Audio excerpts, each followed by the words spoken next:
সবাই পড়ি রব্বানা লাকাল হামদ হামদান কাসীরান তাইয়িবান মুবারাকান ফি। প্রশংসা করলাম কার? সব সময় প্রশংসা করতে হবে কার? সুস্থ অবস্থায় প্রশংসা হবে কার? অসুস্থ অবস্থায় প্রশংসা হবে কার? গরমের অবস্থায় প্রশংসা হবে কার? ঠান্ডার সময়ও প্রশংসা হবে কার? বিপদে আপদে সব সময়, সুস্থ অসুস্থ সর্বদা একমাত্র প্রশংসা হবে কার? প্রশংসা করলে লাভ না ক্ষতি? আল্লাহর হাবিব রাহমাতুল লিল আলামিন হাদিস শরীফে ইরশাদ করছেন, আউয়ালু মা ইউদআ ইলাল জান্নাতিল হামিদুন। আল্লাহর নবী বলছেন, দুনিয়ার জমিনে যারা সকাল সন্ধ্যা সুখে আর দুঃখে সব সময় শুধুমাত্র কেবলমাত্র আল্লাহর প্রশংসা করে, আল্লাহ রাব্বুল আলামিন তাদেরকে এত পরিমাণ ভালোবাসেন, এত পরিমাণ ভালোবাসেন, কিয়ামতের মাঠে মুসিবতের দিনে সবার আগে যাদেরকে আল্লাহ রাব্বুল আলামিন জান্নাতের দিকে ডাকবেন, নবীজি বলেন আল হামিদুনা ফিস-সাররাই ওয়াদ-দাররা। সুখে আর দুঃখে সব সময় যারা আল্লাহর প্রশংসা করত, দুঃখের সময়ও প্রশংসা করত, সুখের সময় যেমন প্রশংসা করত, অসুস্থ অবস্থায়ও সব সময় তার জবান দিয়ে বের হয়ে আসতো আলহামদুলিল্লাহ। কেউ জিজ্ঞেস করলে বলতো আলহামদুলিল্লাহ। প্রচন্ড বিপদের মধ্যে আছে, পরিবারের মানুষগুলো সুস্থ, তারপরেও জিজ্ঞেস করলে বলে আলহামদুলিল্লাহ। আল্লাহ রাব্বুল আলামিন তাদেরকে এত ভালোবাসেন, নবীজি বলেন কিয়ামতের মাঠে আল্লাহ তাআলা সবার আগে যাদেরকে জান্নাতে ডাকবেন তারা হলো ওই সমস্ত লোক যারা দুনিয়ায় সব সময় শুধুমাত্র একজনের প্রশংসা করে, চিৎকার করে বলতে হবে তিনি কে। সব সময় আমরা আল্লাহর প্রশংসা করব। প্রচন্ড গরমের মধ্যেও আমরা হতাশ হব না, কারণ গরম দেওয়ার মালিক যিনি, ঠান্ডা দেওয়ার মালিকও তিনি। চিৎকার করে বলেন তিনি কে? আল্লাহ।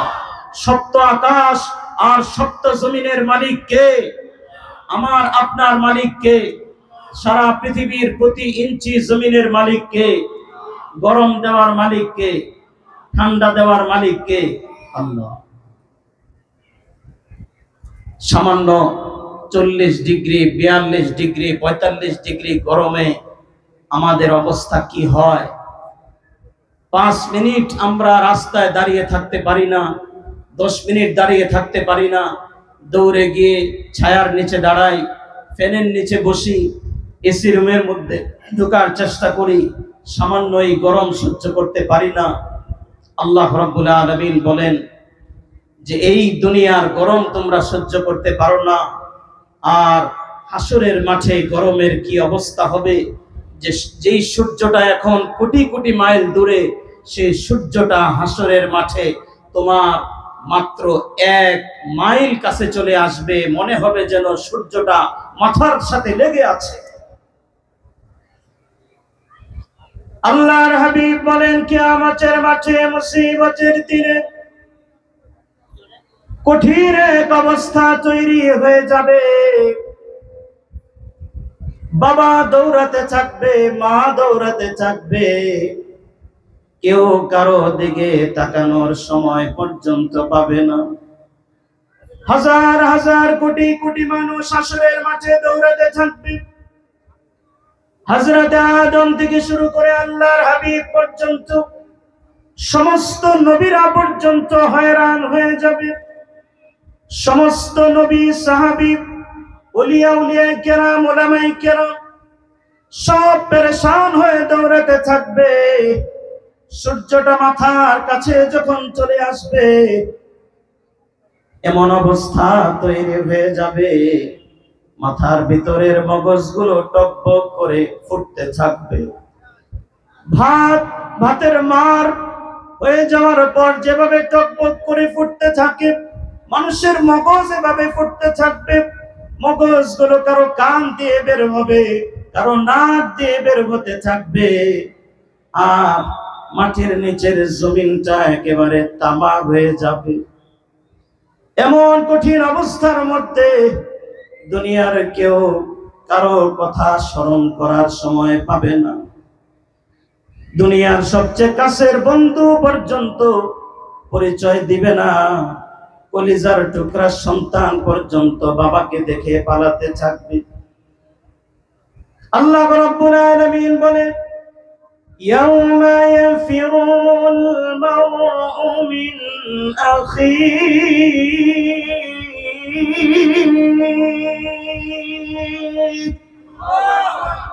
ওয়া উম্মিহি ওয়া আবিহি।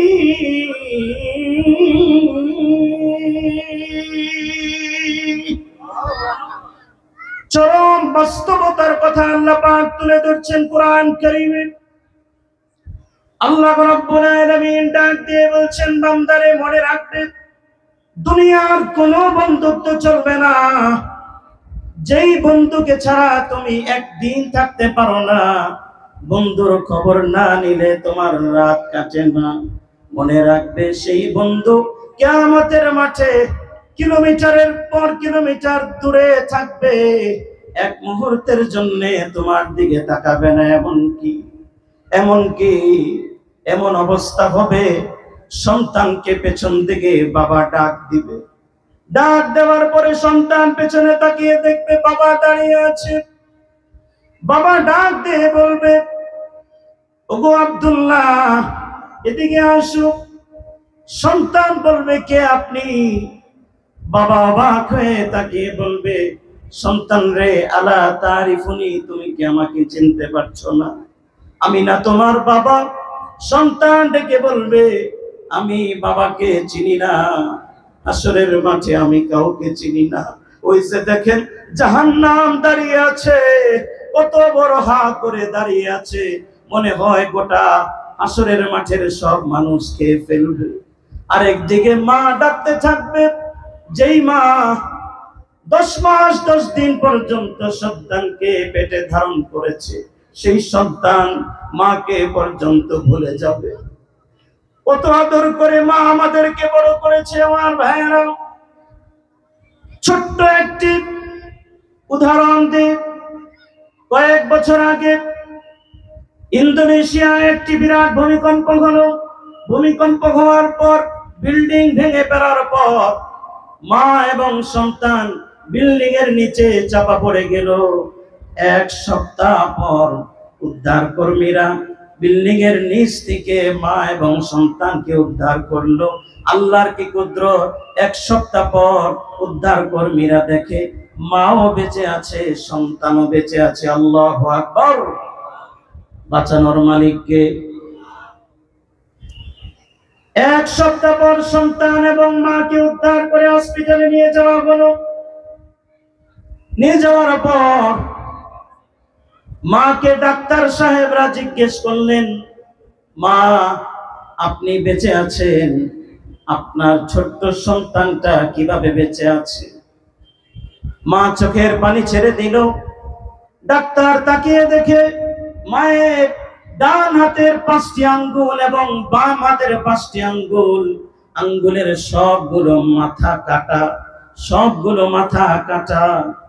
ডাক্তার সাহেব জিজ্ঞেস করছে, মা, আপনার হাতের আঙ্গুলগুলো এভাবে কাটা কেন? মা ডাক দিয়ে বলল, ডাক্তার সাহেব, 2 দিন যখন পার হয়ে গেল আমার সন্তান দুধ পায় না, আমি পাগলের মতো হয়ে গেলাম। কিছুক্ষণ আমি আমার সন্তানকে বাঁচানোর জন্য আমার জিহ্বাটুকু আমার সন্তানের মুখের মধ্যে লাগিয়ে দিয়েছি। আমার জিহ্বা চোষার পরে জিহ্বা যখন শুকিয়ে গেছে, আমি মা হয়ে সন্তানের কান্না, সন্তানের ক্ষুধার কান্না আমি মা হয়ে সহ্য করতে পারি না।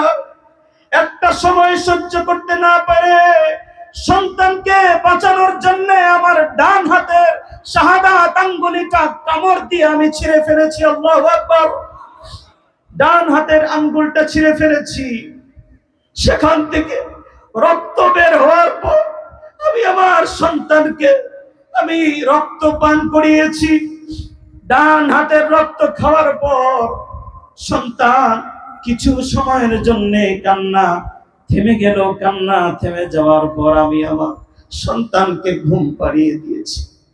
ঘুম পাড়ানোর পর আবার যখন ঘুম ভাঙলো, আবার তা কান্না যখন শুরু হয়ে গেল, আমার দুধও পায় না, কিছুই পায় না। আমি আমার আরেকটা আঙ্গুল ছিঁড়ে আবার সন্তানের মুখের মধ্যে ঢুকিয়ে দিলাম। সেখান থেকে রক্ত বের হওয়ার পর আবার তাকে রক্ত খাওয়াইয়া ঘুম পাড়িয়েছি। ডাক্তার সাহেব, আল্লাহর কসম করে বলি, এভাবে করে 10টি আঙ্গুল ছিঁড়ে ছিঁড়ে সন্তানকে রক্ত খাওয়ায়া 7 দিন পর্যন্ত আমার সন্তানের কান্না আমি বন্ধ করেছি। পৃথিবীর কেউ দেখে নাই, শুধুমাত্র আমার আল্লাহ দেখেছে।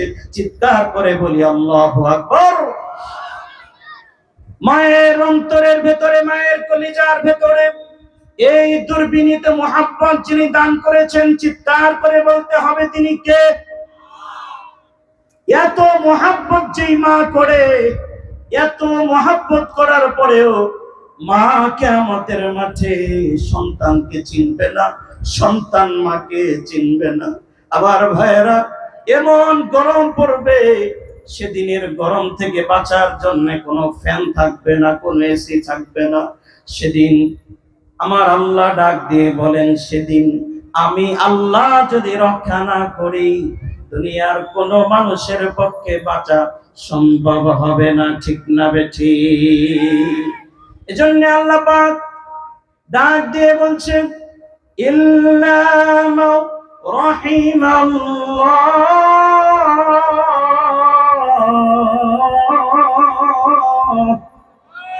ইল্লা মা রাহিমাল্লাহ। কিয়ামতের মাঠে আল্লাহ ছাড়া রক্ষা করার কেউ নাই। আমার বাবা রক্ষা করতে পারবে না, আমার মা রক্ষা করতে পারবে না, আমার কোন বন্ধু রক্ষা করতে পারবে না, আমার কোন নেতা রক্ষা করতে পারবে না। একমাত্র যিনি রক্ষা করতে পারবেন, চিৎকার করে বলতে হবে তিনি কে?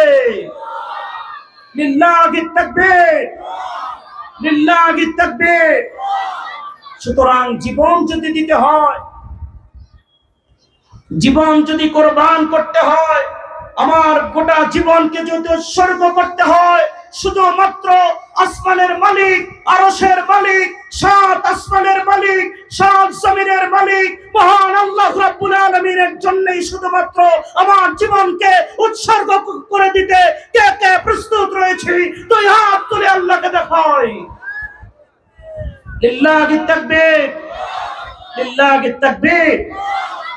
আল্লাহ তুমি আমাদের ঈমানকে আরো বাড়ায়া দাও। চিৎকার করে বলি আমিন। কষ্ট হচ্ছে আপনাদের? গরম দেওয়ার মালিককে, ঠান্ডা দেওয়ার মালিককে, গরম কমানোর মালিককে। গরম যিনি দিয়েছেন তার কাছে আমাদেরকে ফিরে যেতে হবে, তাছাড়া রক্ষা পাওয়ার কোনো উপায় নাই। ঠিক না বেঠি? আসমানের পানির দরজা যদি খুলতে হয়, তাহলে চোখের পানি আমাকে জমিনে ফেলতে হবে। ঠিক না বেঠি? একমাত্র এটাই পদ্ধতি। চোখের পানি জমিনে যখন পড়বে বান্দা, তখন আরশের দরজাগুলো খুলে যাবে, আসমানের দরজাগুলো খুলে যাবে, রহমতের দরজাগুলো খুলে যাবে। আল্লাহ রাব্বুল আলামিন রহমতের পানি নাযিল করতে থাকবেন। সুবহানাল্লাহ। এই ওয়াদা আল্লাহ পাক করেছেন। প্যারে হাজরিন, আল্লাহ রাব্বুল আলামিন ডাক দিয়ে বলছেন, যাহারাল ফাসাদু ফিল বাররি ওয়াল বাহর বিমা কাসাবাত আইদিন নাস।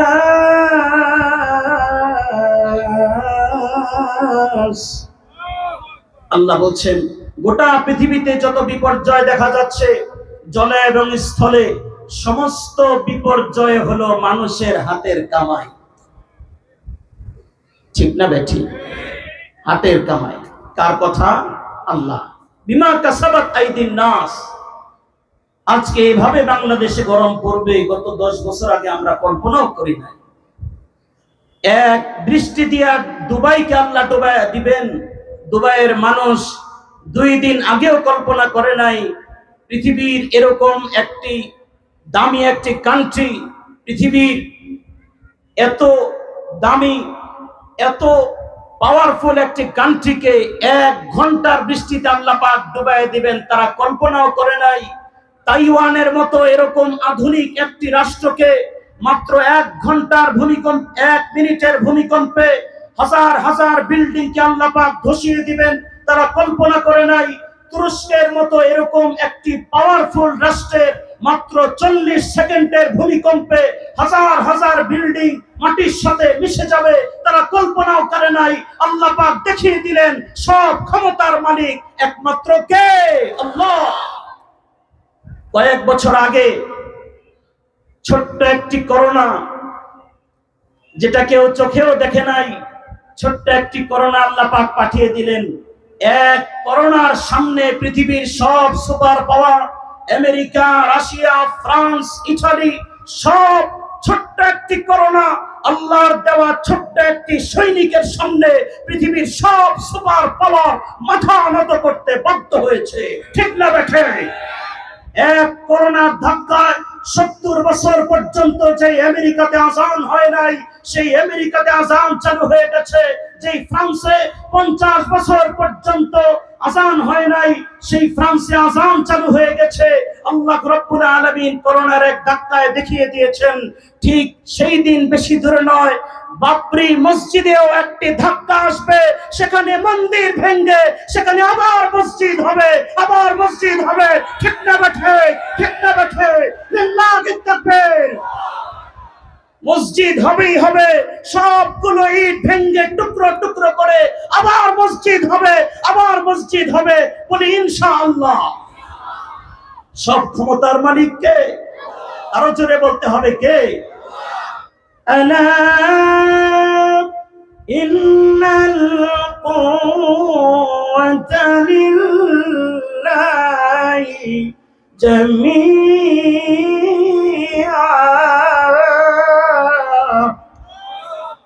আল্লাহ চ্যালেঞ্জ পৃথিবীর সব সুপার পাওয়ারকে আমি মাঝে মাঝে একটু ধাক্কা দিয়ে দেখিয়ে দেই, সব ক্ষমতার মালিক কিন্তু আমি আল্লাহ। এই বিপর্যয় সারা পৃথিবীতে যে শুরু হলো, কোথাও আগুন লেগে যাচ্ছে, পানির মধ্যে জাহাজের মধ্যে আগুন লাগে, আমরা আগে কল্পনাও করি নাই। এখন প্রায় বিভিন্ন জায়গায় আগুন লাগছে, কোথাও ভূমিকম্প হচ্ছে, কোথাও ভূমি ধস হচ্ছে। আল্লাহ বলেন এই সব কিছু তোমাদের হাতের কামাই। ঠিক না ভাই? ঠিক। কি করতে হবে? আল্লাহ পাক বলছেন লাআল্লাহুম ইয়ারজিউন।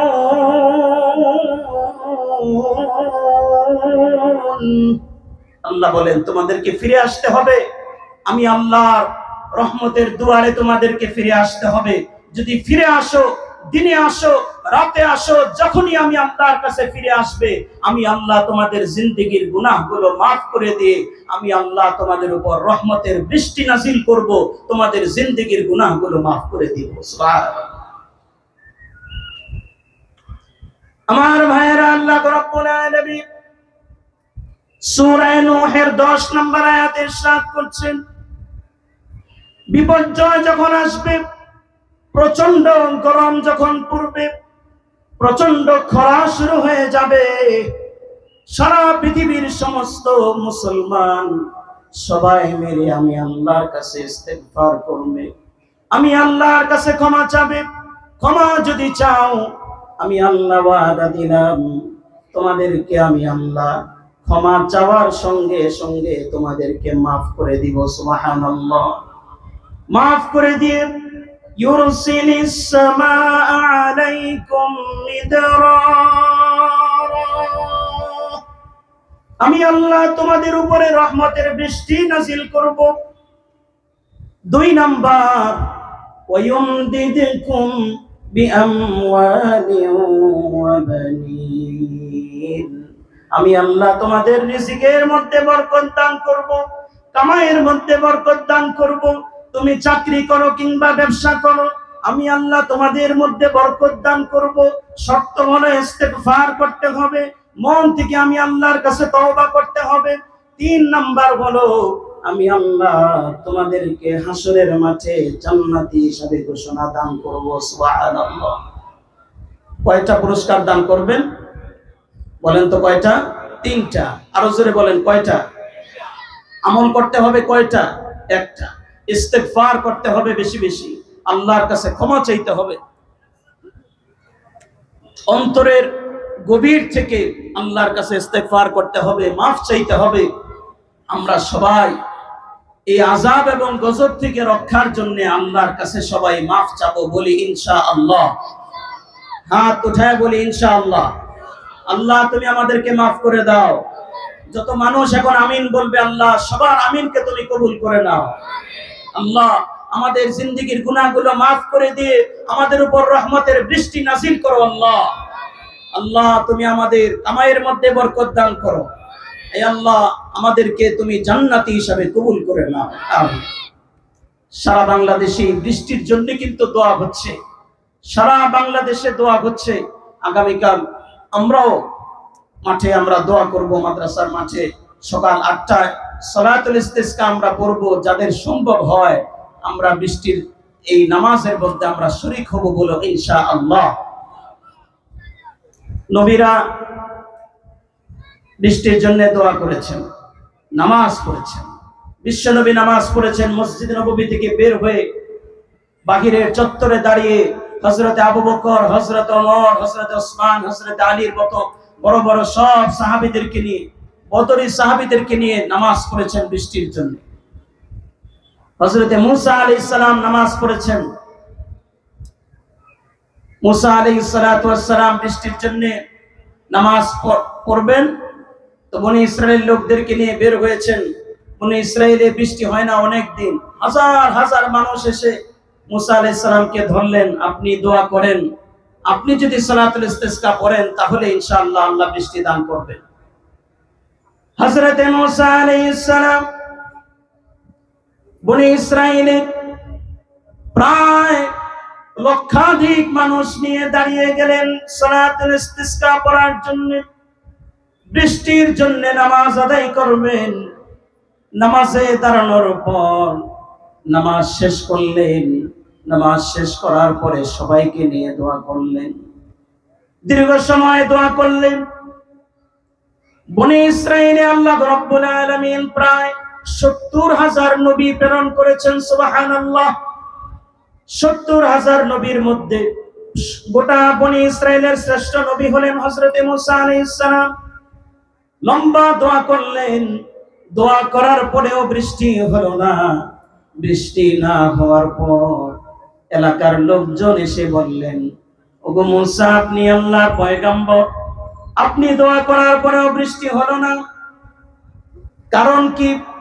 মুসা আলাইহিস সালাতু ওয়াস সালাম সবাইকে বসিয়ে বললেন, সবাই বসেন, আমি আল্লাহর সঙ্গে সরাসরি কথা বলে আসব। মুসা আলাইহিস সালাম তিনি ছিলেন কালিমুল্লাহ। দুনিয়াতে মুসা আলাইহিস সালামকে আল্লাহ রাব্বুল আলামিন একটি মুজিজা দান করেছিলেন। মুসা আলাইহিস সালাম দুনিয়ায় থেকে সরাসরি আল্লাহর সঙ্গে তিনি কথা বলতে পারতেন। সুবহানাল্লাহ। মুসা আলাইহিস সালাম চলে গেলেন, দূরের একটি টিলাতে উঠে আল্লাহ তাআলার সঙ্গে কথা বলা শুরু করলেন। ডাক দিয়ে বললেন, রব্বুল আলামিন, সবাইকে নিয়ে দোয়া করলাম, বনি ইসরাইলে সব মুসলমানদেরকে নিয়ে দোয়া করলাম, আল্লাহ এখনো কেন বৃষ্টি আমাদেরকে দান করলেন না? আল্লাহ রাব্বুল আলামিন হযরত মুসা আলাইহিস সালামকে ডাক দিয়ে বললেন, মুসা, এই বিরাট জামাতের ভেতরে, এই বিরাট জামাতের ভেতরে একজন পাপিষ্ঠ বান্দা আছে আমার, যেই মানুষটা 40 বছর পর্যন্ত ইয়াসি রাব্বাহু 40 আমা, 40 বছর পর্যন্ত সে গুনাহ করে যাচ্ছে, একদিনের জন্যও সে তওবাও করেনি, একদিনের জন্যও সে শর্মিন্দা হয়নি, একদিনের জন্যও আমি আল্লাহ তাআলাকে বলে নাই আল্লাহ তুমি মাফ করে দাও। 40 বছর ধরে গুনাহ করে যাচ্ছে, সে তওবা না করার কারণে, যদিও আপনার সাথে সে মুনাজাত করেছে, দোয়া করেছে, কিন্তু আজকেও মন থেকে তওবা না করার কারণে, তার কারণে আমি বৃষ্টি দান করিনি। আপনি গিয়ে বলে দিবেন সে যতক্ষণ পর্যন্ত এই জামাত থেকে না বের হয়ে যাবে ততক্ষণ পর্যন্ত আমি আপনাকে আজকে বৃষ্টি নাযিল করব না, আমি মাফ করব না। হযরত মুসা আলাইহিস সালাম চলে আসলেন, আসার পরে ঘোষণা দিলেন, ইয়া আহলাল জামঈ ইন্না ফীকুম রাজুলান ইয়াসি রাব্বাহু 40 আমা, তোমাদের মধ্যে একজন মানুষ আছে 40 বছর ধরে শুধু গুনাহ করে যাচ্ছে, এক মুহূর্তের জন্য সে তওবা করে নাই। ওই মানুষটা না বের হওয়া পর্যন্ত আজকে বৃষ্টি হবে না। যে আছো সে বের হয়ে যাও। মুসা আলাইহিস সালাম এভাবে ঘোষণা দেওয়ার পর হাজার হাজার মানুষ, সবার কানে আল্লাহ পাক ঘোষণা পৌঁছে দিলেন, যে অপরাধী সে তো জানে আমি অপরাধী, তার পুরাটা শরীর ঘেমে গেছে, সে বুঝতে পারলো আজকে গোটা বনি ইসরাইলের সমস্ত মানুষ জেনে ফেলবে আমি গুনাহগার, হযরতে মুসা জেনে ফেলবে আমি গুনাহগার। সে নিচের দিকে তাকিয়ে চোখের পানি ছেড়ে দিল আর ডাক দিয়ে বলল, আল্লাহ 40 বছর ধরে তোমাকে ডাক দেই নাই, 40 বছর ধরে তোমার কাছে তওবা করি নাই, আল্লাহ মন থেকে আজকে সমস্ত গুনাহ ছেড়ে দিলাম, তোমার কাছে তওবা করলাম, তুমি আমাকে মাফ করে দাও আল্লাহ। সে যখন এভাবে তওবা করা শুরু করলো, হঠাৎ করে দেখা গেল আসমানের মেঘ জমা হয়ে বৃষ্টি শুরু হয়ে গিয়েছে। সুবহানাল্লাহ।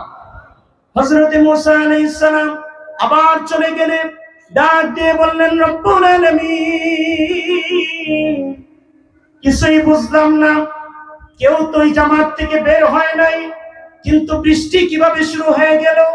আল্লাহ তাআলা ডাক দিয়ে বললেন, মুসা রে, আমার বান্দা যদিও 40 বছর পর্যন্ত গুনাহ করেছে, কিন্তু সে আমাকে রহমান বলে এমন ভাবে ডাক দিয়েছে, রহিম বলে আমাকে এমন ভাবে ডাক দিয়েছে, আমার রহমতের দুয়ার খুলে গেছে। মুসা 40 বছরের গুনাহের দিকে না তাকিয়ে আমার রহমতের দিকে তাকিয়ে আমার বান্দার জিন্দেগীর সব গুনাহগুলো আমি আল্লাহ মাফ করে দিয়েছি। সুবহানাল্লাহ। হযরত মুসা আলাইহিস সালাম ডাক দিয়ে বললেন, রব্বুল আলামিন কে তোমার সেই বান্দা, তাকে আমি একটু দেখতে চাই। আল্লাহ পাক ডাক দিয়ে বললেন, রে মুসা, তুমি দেখতে চাইলেও আমি তাকে দেখাবো না, কেননা 40 বছর পর্যন্ত তার গুনাহগুলো আমি গোপন রেখেছি। সাতারতু যুনুবাহু 40 আমা, 40 বছর পর্যন্ত তার গুনাহ আমি গোপন রেখেছি, আজকেও তার গুনাহগুলো আমি গোপন রেখে আমি তাকে মাফ করে দিলাম। এবং তুমি জেনে রাখো, আমার যে কোনো বান্দা যত গুনাহ হয়ে যাক, আমি আল্লাহর কাছে যদি ক্ষমা চায়, কোন মানুষের সামনে আমি তাকে শর্মিন্দা করব না, মানুষের সামনে আমি তাকে লজ্জিত করব না। গোপনে যদি গুনাহ করে থাকে, গোপনে যদি মাফ চায়, আমি আল্লাহ তার গুনাহের দিকে না তাকিয়ে তার জিন্দেগীর সবগুলো গুনাহ আমি মাফ করে দিব। সুবহানাল্লাহ। আল্লাহ পাক মাফ করতে পারে কি পারে না? এই মুহূর্তে যদি আল্লাহ তাআলাকে ডাক দেই, আমরা আশা করতে পারি আল্লাহ পাক আমাদেরকে মাফ করে দিবেন।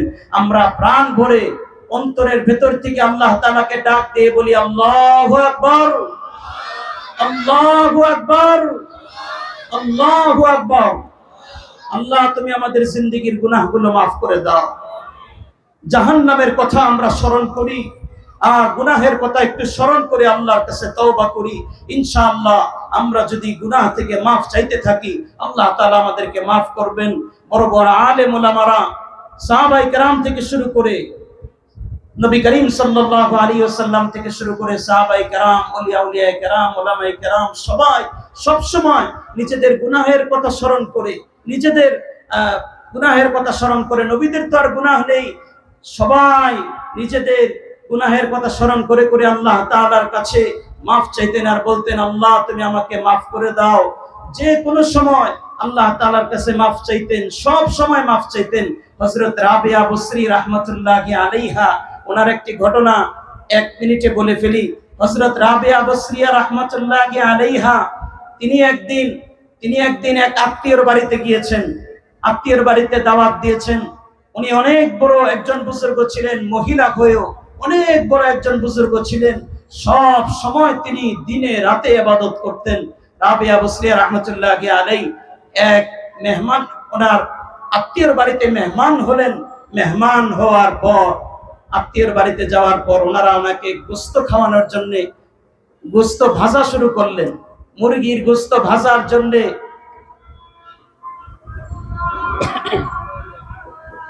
আজান শুরু হচ্ছে, আমরা আজানের জবাব দিই। আজানের পরে আমরা 2 মিনিটের মধ্যে আলোচনা শেষ করব। রাবিয়া বসরিয়া রাহমাতুল্লাহি আলাইহা উনি যখন মেহমানের বাড়িতে গেলেন, তো মেহমান ওনার জন্য গোশত খাওয়ানোর জন্য গোশতের কাবাব বানিয়েছেন। গোশতের কাবাব বানিয়েছেন তেলে ভেজে। অনেক এলাকায় তেলে ভেজে গোশতের কাবাব বানায়।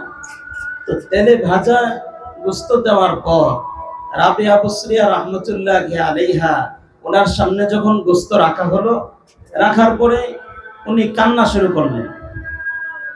উনি এভাবে কাঁদতেছেন। তো যিনি মেজবান তিনি বলতেছেন যে সম্ভবত আপনার মন খারাপ, তো আপনি অনেক দূর সফর করে এসেছেন, অনেক দিন পর্যন্ত মনে হয় আপনি গোশত খান নাই, এজন্য গোশত দেখে আপনি কান্না শুরু করছেন খুশিতে।